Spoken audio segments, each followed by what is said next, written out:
Hello everyone! Another day, another mini vlog.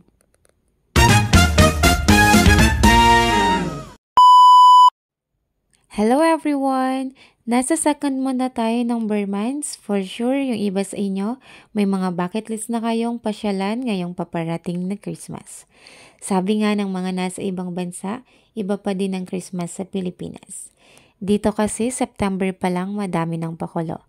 Ipapasilip ko sa inyo ang pwede ninyong puntahan. Nasa Lakeshore, Pampanga nga pala tayo. Kung kaya ninyong puntahan or malapit lang kayo dito, try nyo na guys. Panigurado, mag-e-enjoy kayo. 70 pesos nga palang entrance fee dito. May mga discount na din kapag senior citizen, 60 pesos lang ang magiging entrance fee. We've been here before pero last 2021 pa ata iyon. Ibang-iba siya compared before. Ngayon kasi mas ina-highlight si mga rides na pwedeng sakyan. Kaya kung may chikiting kayo, perfect sa kanila ito. For sure, mag-e-enjoy sila. Kung hindi naman kayo makapunta sa Baguio pero gusto nyong itry ang makasakay sa bangka, meron din dito. O diba, hindi ka na magbabiyahe ng malayo kasi meron na dito sa Pampanga. Kaya kung gusto mong makawala sa ingay at stress ng araw-araw, subukan mong bumisita dito sa The Lakeshore.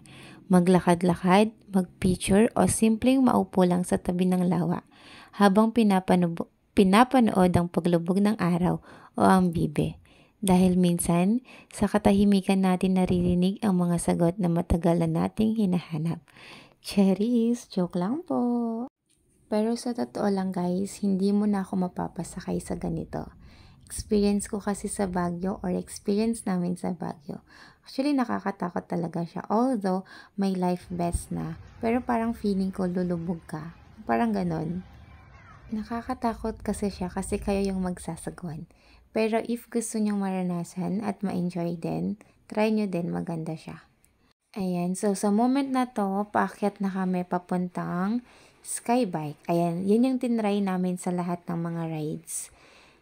Kung napansin nyo kanina guys, dun sa first video ko, meron tayong nakitang rides doon, yung Skybike, na nagbabike sila dun sa taas. So, yung bike hindi sa ilalim ng, or sa ibabaw ng lupa.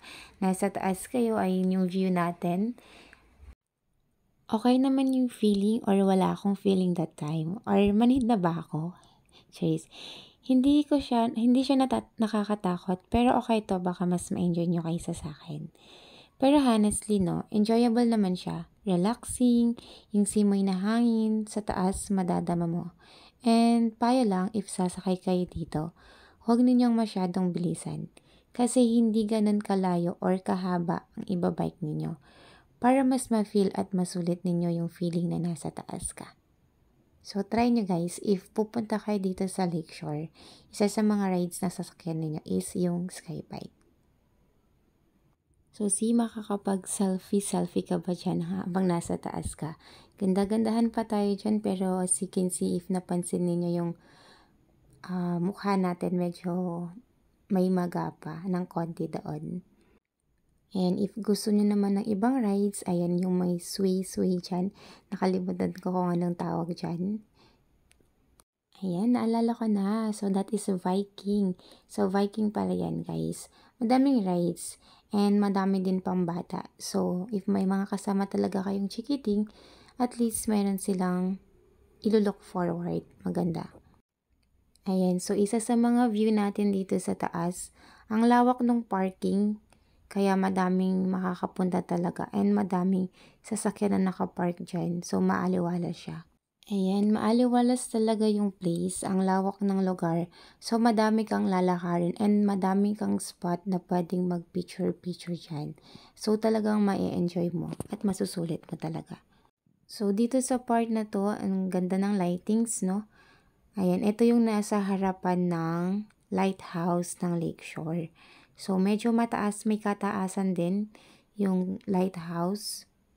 And guys, later makikita ninyo sa video na to yung kagandahan ng lighthouse. And paiba-iba pa yung color niya. Kung plano mong bumisita sa The Lakeshore dito sa Pampanga, isa sa mga hindi mo dapat palampasin ay ang napakagandang lighthouse.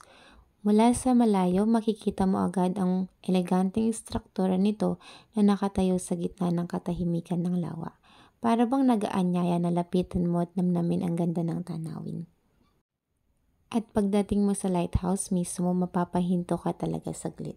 And eto pa guys, ang napakaganda. So lalapitan mo lang yung mga parang payong na pa-flower yan, tapos bubuka siya. O 'di ba ang ganda? Meron nga akong experience diyan dun sa yellow na umbrella. So pilit kong pinupuntahan, ayaw talagang bumuka. So ewan ko ba? So dun lang ako sa kulay blue nagkaroon ng chance para makapagpa-picture at makapag-video ng ganun. O 'di ba? Ang ganda, tapos ang liwalas ng paligid. Tapos kapag gabi, medyo gabi na diyan, nasa 6 past na ata. So, ganyan na yung itsura niya. So, kanina medyo maaliwalas or maaliwanag pa. Ngayon, ayan, nakikita na yung mga lightings sa bawat paligid or sa bawat paglakad natin. And, ang sarap lang si feeling kapag ganito. And about sa mga foods pala guys, don't worry, hindi kayo gugutumin kasi madaming pagpipilian na foods. Madami kayong pwedeng bilhin. So, magkakaroon na lang ako maybe ng separate video sa mga foods na pwede nyo itry doon. At na-try din na namin para meron kayong idea. So, yan lang muna for today's video. See you sa next vlog natin. Thank you for watching. God bless everyone.